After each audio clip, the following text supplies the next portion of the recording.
지금 검찰개혁 추진단 얘기 좀 해보면 자문위원 16명 가운데 6명이 집단 사퇴 기자회견을 어제 열었어요.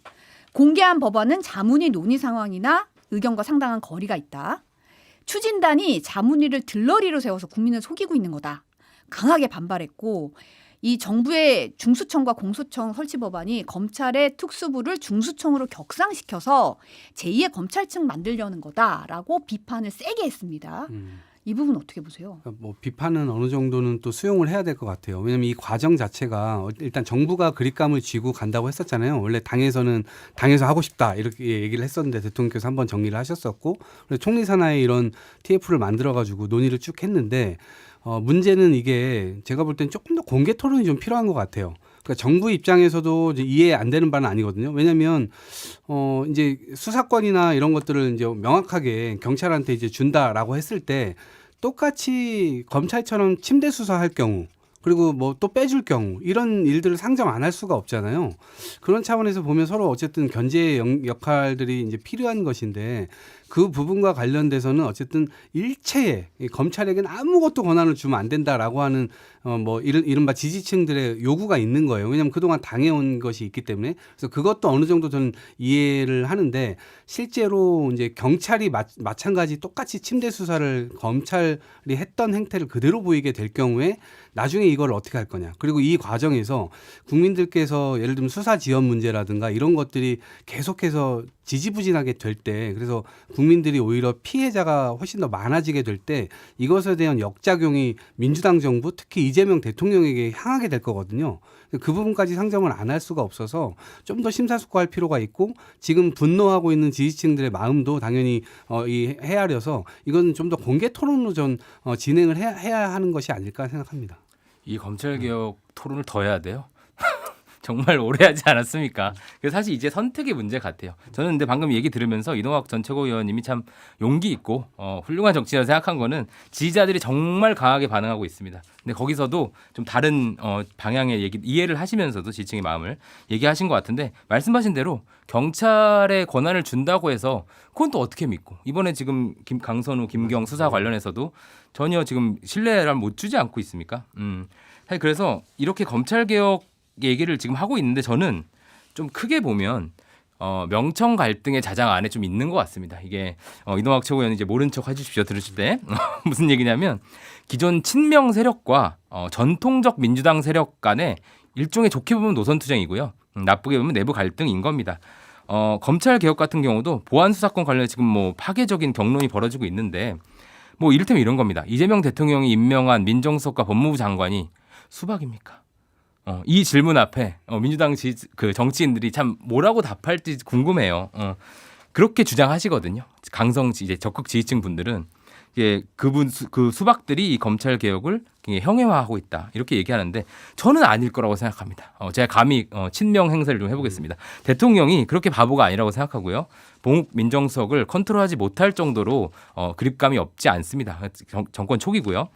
그렇기 때문에 그 경쟁 안에는 기존 민주당 지지층과 새로 이제 민주당의 주류로 부상하고 싶어하는 친명 세력 간의 갈등이 있다고 생각하고요. 이동학 최고께서 이 갈등 안에서 잘 살아남으시길 기원합니다. 아니 근데 이제 그런 게 있는 거죠. 정성호 법무부 장관이 이런 얘기했어요. 이재명 정부의 검찰은 다르다.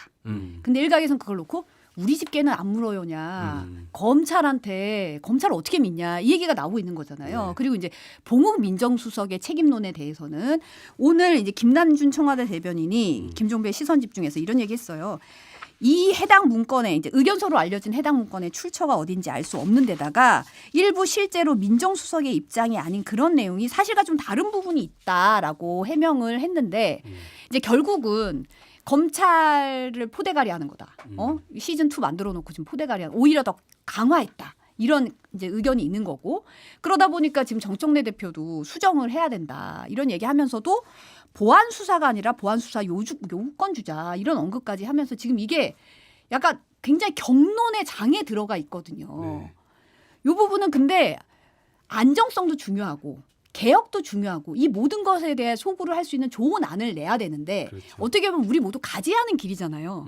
가지하는 길에 확답은 없어요, 사실. 맞아요. 네. 그리고 민주당 정권에서는 약간의 트라우마가 있어요. 검찰 개혁과 관련해서 트라우마가 그렇죠. 있잖아요. 네. 등에 대한 트라우마가 있잖아요. 그러다 보니까 굉장히 이게 민감하게 반응할 수밖에 없는 부분이 분명히 있는 것 같아요. 그렇죠. 그리고 결국 개혁을 했다가 사실은 되치기를 당했잖아요. 그리고 그 과정에서 검찰의 힘이 엄청 세졌고 그 검찰총장이 결국에는 대통령까지 만들어져서 결국 민주당이 엄청난 고초를 겪고 특히나 그 엄청난 고초의 한가운데 뭐 조국 혁신당의 조국 대표도 있었고 또 지금 이재명 대통령이 되셨지만 있었고 이제 그런 측면에서 이 검찰 개혁이라고 하는 것은 정말 아주 미세한 문제까지도 잘 봐야 될 것 같아요. 어느 곳에서 틈이 벌어지게 되면 역공의 빌미가 되기도 하고 더 이상 이제 정치의 사법화나 사법의 정치화 이런 거 이제 좀 막았으면 좋겠거든요. 이제 그런 차원에서 고민을 해야 되고 아까 이제 뭐 법무부 장관께서 뭐 지금 이재명 정부 치하에서의 검찰은 그런 검찰 아니다라고 얘기하셨는데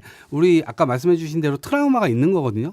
처음에는 입에 혀처럼 굴잖아요. 그러다가 언제 돌변할지 모르고 또 누가 어떤 성분을 갖고 어떤 생각을 갖고 이렇게 또 다른 역모를 꿈꾸고 있는지 우리는 알 수가 없잖아요. 그렇기 때문에 이거를 완전히 다 끊어내야 된다라고 할 때 실제 그걸 끊어냈을 때 검찰은 확실하게 우리가 혼내줄 수 있어요. 그런데 경찰에 그런 사람이 없겠냐고요. 인원수가 훨씬 더 많은데.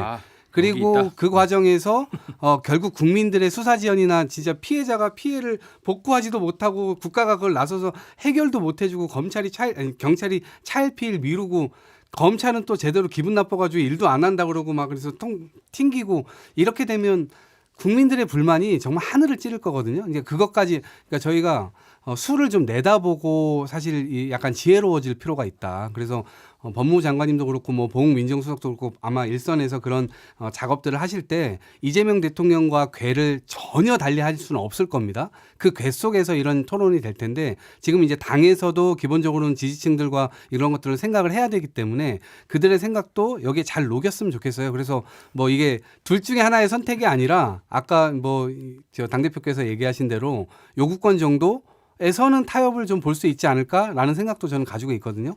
그런 논의를 좀 진중하게 지금 시간이 많지는 않습니다. 논의했으면 좋겠어요. 참 힘들어 보이시네요. 왜냐하면 그만큼 뜨겁습니다. 그리고 방금 그 민정수석실 내부 문건이라고 주장되는 건에 대해서 이제 그 김남준 대변인께서 정확하지 않다 뭐 이렇게 말씀하셨는데 사실 저는 그걸 보면서 참 이상한 문건이라고 생각한 것은 민정수석실 의견을 초반에 달고 거기에 문제점을 다는 보고서가 민정수석실 내에서 쓰여진다는 게 말이 됩니까? 그거는 뭐 진짜 대놓고 역모죠. 그러니까 저는 그거는 다른 곳에서 만들어진 문건이다. 소설을 쓰자면 경찰 쪽일 가능성도 있다. 왜냐하면 지금 그만큼 검경의 내부 물밑 지금 경쟁이 엄청나거든요. 참 재밌는 것은 보안수사 요구권을 정청래 대표가 말씀하신 건 저는 의미 있다고 생각합니다. 그 수사자 들어가는 거 절대 못 주는 입장이었거든요. 근데 이 정도에서 아마 합의가 되지 않을까 싶은 생각은 들고 근데 저는 그럼에도 불구하고 보안수사권까지 가야 된다고는 생각합니다. 지금 이 지지층의 그 검사 집단에 대한 분노가 크신 것도 정말 이해합니다. 저도 뭐 노무현 대통령 너무 좋아하고요. 그때 이제 기억이 있죠. 근데 이제 그 마음으로 가셨다가는 이 시스템 자체가 박살이 날 겁니다. 지금 뭐 검사가 사돈 집안에 검사만 있어도 지금 결혼 안 하실 분위기예요 지금.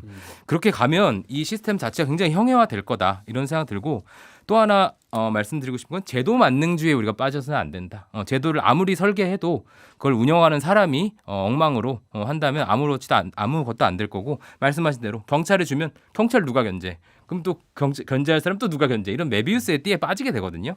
기존에 우리가 근대 사법 체계를 이렇게 만들어낸 이유가 있고 그 시스템을 잘 운영할 생각을 해야지 자꾸 이제 검사의 어떤 구족을 멸하는 식으로 한다고 이 문제가 해결될 것 같지 않습니다.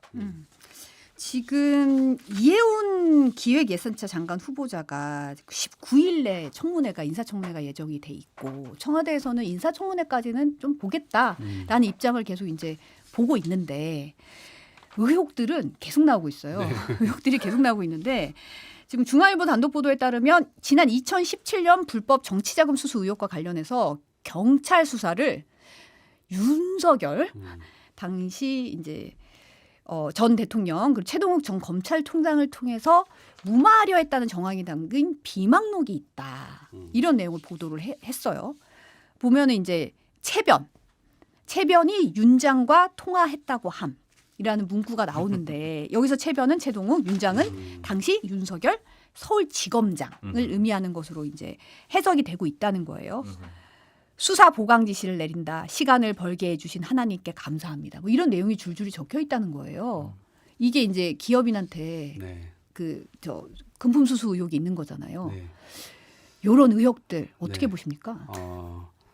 곤혹스럽죠. 그러니까 대통령께서 인사권을 행사하셨고 아마 그 과정에서 검증을 했을 텐데 실제로 지금 검증을 한 것인가에 대한 의문도 한켠에선 지금 나올 정도로 너무 많은 의혹들이 이제 쏟아지고 있고, 근데 이제 청문회를 준다라고 하는 것은 제가 볼 땐 장관을 인준하려고 하는 목적이라기보다는 이미 이제 본인이 지금 청문회의 당사자가 돼서 장관 지명받고 청문회를 해야 되는데 그 과정에서 의혹이 너무 많이 나왔어요. 그러면 10가지를 잘못한 게 나왔는데 본인이 실제로 잘못한 건 8개란 말이에요. 그럼 그 2개에 대해서는 소명을 하고 싶을 거예요. 그러면 이제 공식적인 마이크, 공식적인 국민들 앞에, 언론 앞에서 그 청문회라는 자리를 빌어서 본인이 약간 매를 더 맞고 있는 부분에 대해서 그 부분은 소명을 하고, 제가 볼 때 이건 인준되기에는 굉장히 어려워 보이지 않나 싶어요. 왜냐하면 이제 국민의 눈높이라고 하는 점에서 맞지 않는 게 너무나 많고, 아마 현행법에도 지금 맞지 않는 것들, 특히나 부동산 관련돼서는 청약 너무 악의적인 부분들이 보여서 그것은 아마 수사 대상이 되어야 되지 않을까 이런 생각이 들고, 처음부터 왜 받았을까 이런 생각도 좀 들지만 어쨌든 본인이 그걸 삼켰으니 이거는 감당하셔야 되는 것이고, 그 과정에서 본인 스스로의 삶을 되돌아보셨을 때 과연 내가 한 나라에, 그리고 또 대한민국의 새로운 정부에서 장관의 적임자가 맞나? 라고 하는 생각을 다시 한번 돌이켜 보신다면 청문회에서 해명할 건 해명하시고 그 이후에 어떤 대통령의 조치가 있기 전에 대통령의 조치를 요구하지 마시고 제가 볼 땐 본인이 스스로 사퇴하는 게 맞지 않을까 생각합니다. 사실 국민적 감정을 생각하면 위장 미혼, 로또 청약 그렇죠. 예, 이게 예. 가장 크게 네, 공분을 맞습니다. 일으킨 것 같아요. 네. 저는 위장 미혼은 듣도 보도 못한 숫자거든요. 뭐 4글자로 정하니까 좀 더 무서워 보이긴 한데 그냥 아들을 이렇게 뺀 건데 사실 100개에서 101개로 늘었다고 뭐 큰 차이는 없습니다. 뭐 이게 방금 말씀하신 대로 청약건이 가장 저는 컸다고 생각합니다. 우리 천하람 의원이 오랜만에 이루타 쳤습니다. 근데 저는 임명될 가능성도 있다고 봅니다. 지금 여론조사 보면 40% 정도가 청문회까지 보자라고까지 나왔고요.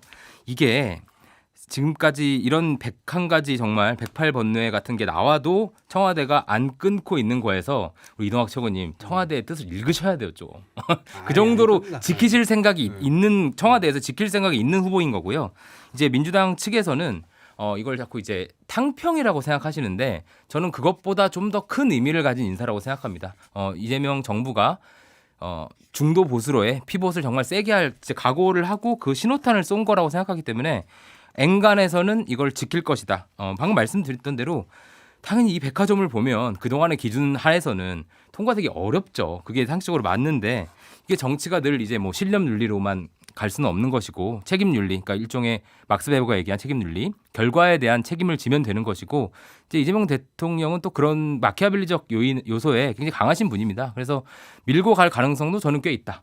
이렇게 생각합니다. 심은정님이 이런 얘기하셨어요. 진짜 쓰러고 그러는 건지 더 까보자는 건지 좀 보이는 것 같다는데 또 일각에서는 이런 얘기 하시더라고요.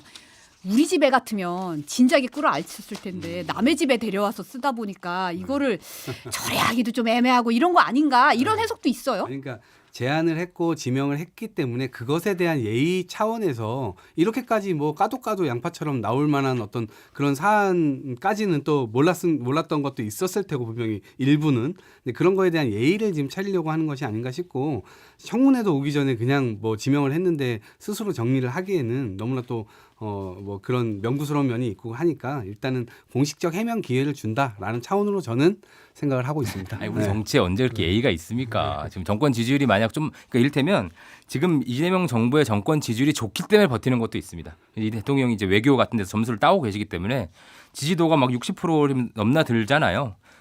만약에 이해운 장관 때문에 한 5%라도 날라갔다, 갤럽에서. 그럼 바로 끝입니다. 근데 여러 요인이 작동해서 지금까지 버티는 것 같고 어라? 이 정도면 가도 되겠네? 라고 하면 임명될 것이다. 이런 생각 듭니다. 아니 천하람 의원이 방송에서 이런 얘기 했더라고요. 청와대에서 간접적으로 의원실에 더 나올 거 있냐고 물어봤대요. 그러니까 예의 주시하고 있는 상황은 맞는 그쵸, 것 같아요. 아직 포기하지 않았어요. 네. 제 생각은 그렇습니다. 네, 오늘은 여기까지 듣겠습니다. 이동학 민주당 전 최고위원, 이석현 정치평론가, 철새 이석현과 함께했습니다. 오늘 감사합니다. 네, 고맙습니다.